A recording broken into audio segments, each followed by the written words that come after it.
Selamat datang kembali teman-teman semua di YouTube Strat Swap Spot, khususnya di konten Sneaker Chatter. Pada hari ini kita akan nge-review masih dari brand Asics, tapi ini bisa dibilang kakaknya ya dari Nova Blast 4 sebelumnya, yaitu Asics Super Blast.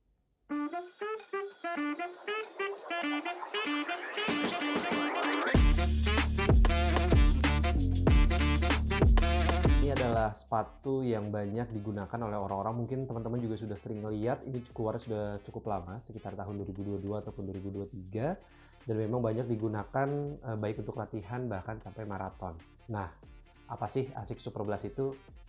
Jadi mungkin kita mulai dari spesifikasinya dulu ya. Untuk beratnya sendiri, Asics Super Blast ini tidak termasuk sepatu ringan, tapi juga tidak termasuk sepatu berat karena memiliki berat 244 gram di ukuran normal 42. Stack height dari sepatu ini untuk di heelnya tuh 45,5 mm dan di depannya 37,5 mm, memberikan Asics Super Blast ini memiliki drop di 8 mm. Seperti yang tadi disampaikan, stack height di heelnya ini di 45,5 mm menyebabkan sepatu Asics Super Blast ini bisa dibilang tidak layak atau tidak verified untuk digunakan pada race marathon atau untuk kompetitif. Tapi untuk teman-teman yang memang tidak mencari hadiah, tidak mencari podium, ya silahkan saja gitu ya menggunakan Asics Super Blast ini di race-race event kalian.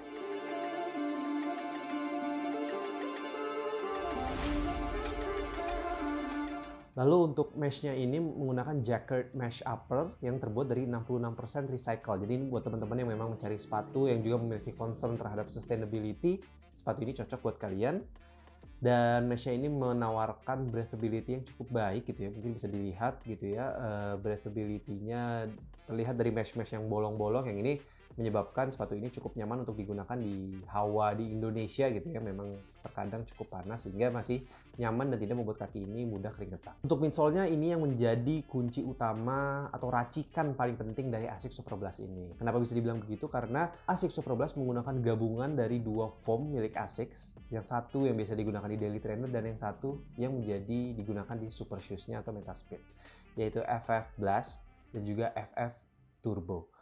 Nah, keduanya ini digabungkan dalam suatu sepatu yaitu Asics Super Blast sehingga Asics Super Blast ini menjadi sepatu yang lebih versatile gitu ya, bisa digunakan untuk daily trainer tapi untuk digunakan di pace-pace yang lebih cepat bahkan untuk di marathon effort itu masih bisa menggunakan Asics Super Blast ini. Dan outsole-nya tentu seperti sepatu Asics pada umumnya menggunakan AHA rubber di beberapa sisi gitu ya seperti bisa dilihat, dan di beberapa sisi lainnya tidak, ya ini untuk mengurangi berat karena tadi sepatu ini juga mengejar ringan gitu ya, walaupun memang tidak bisa dibilang sepatu yang ringan. Untuk tangnya sendiri ini tidak fully gasketed ya, ini mungkin ya bisa dibilang semi gasketed untuk membentuk struktur yang cukup baik gitu ya untuk kaki kita. Dan untuk ukurannya sendiri itu true to size, walaupun mungkin kalau teman-teman yang biasa menggunakan Adidas, Nike ini mirip-mirip gitu ya sizingnya, tapi untuk teman-teman yang biasa menggunakan Puma mungkin bisa upsize gitu ya, teman-teman bisa di Puma pakai 42, mungkin di Asics ini bisa menggunakan size 43. Dan salah satu kelebihan dari sepatu Asics tidak hanya Super Blast, mungkin ini perlu disampaikan juga bahwa Asics itu cocok untuk teman-teman yang menggunakan kaki lebar gitu ya, ataupun teman-teman yang memiliki flat foot gitu ya, karena Asics ini khususnya di Super Blast ini juga dia memiliki toe box yang besar sehingga untuk teman-teman yang memiliki kaki yang cukup lebar dan cukup besar itu akan tetap nyaman menggunakan berlari menggunakan Asics Super Blast ini.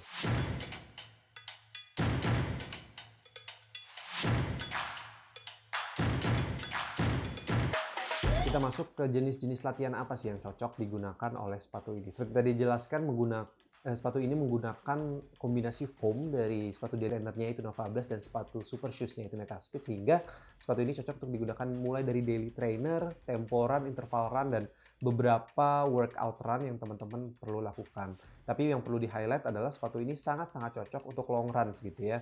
Teman-teman yang memerlukan sepatu untuk berlari di 10 km, 15 km, hingga 20 km. Nah, sepatu ini akan cocok untuk teman-teman gunakan karena foam yang tebal, cushioning yang tebal itu juga memberikan kenyamanan ekstra bagi teman-teman sehingga teman-teman kakinya tidak terlalu lelah ketika digunakan untuk long run gitu ya. Kita masuk ke penilaian positif dan negatif dari sepatu ini gitu ya.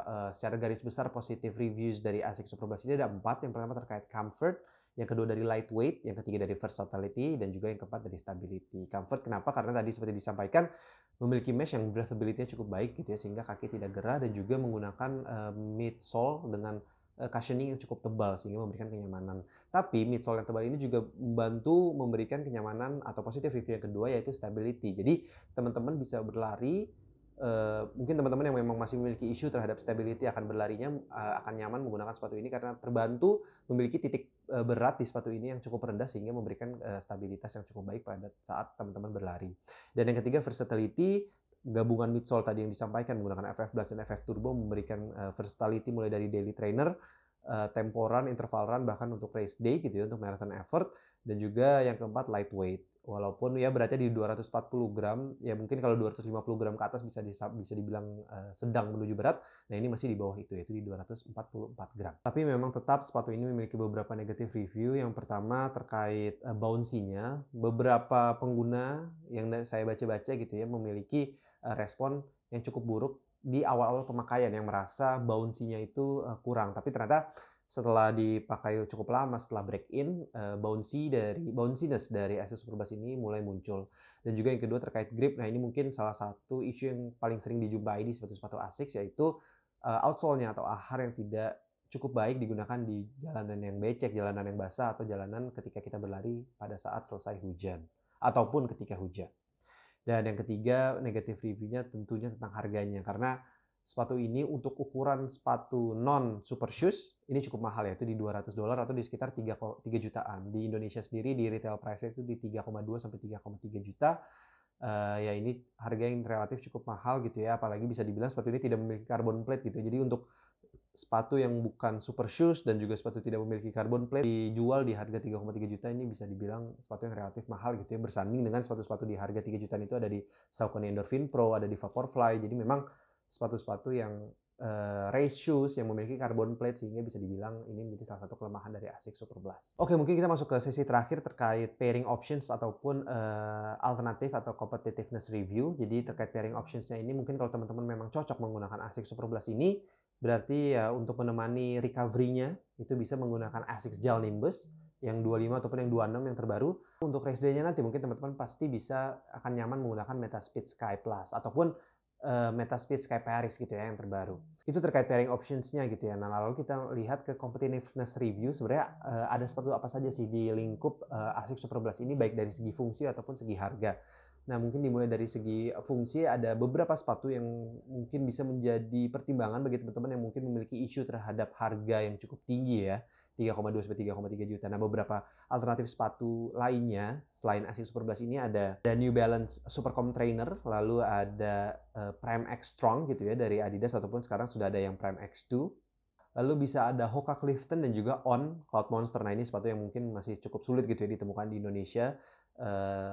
Dan di retail price-nya itu juga cukup tinggi gitu ya, reseller, karena di sini mungkin tidak terlalu banyak yang menjual secara retail. Nah mungkin sepatu-sepatu itu yang bisa menjadi teman-teman pertimbangkan, teman-teman coba nanti cek reviewnya, nanti coba kami dari Stretch Spot akan coba juga membuat review terkait sepatu-sepatu tersebut. Tapi itu adalah beberapa alternatif bagi teman-teman yang ingin mencari sepatu yang memiliki versatility cukup tinggi, selain bisa digunakan daily trainer tapi juga bisa digunakan di beberapa workout gitu ya, tempo run, interval, fartlek.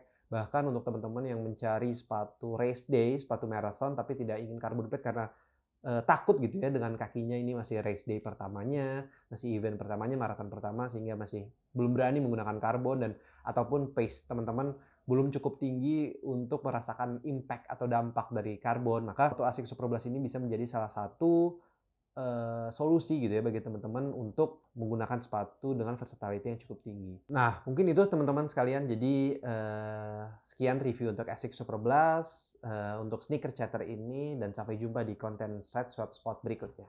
See you!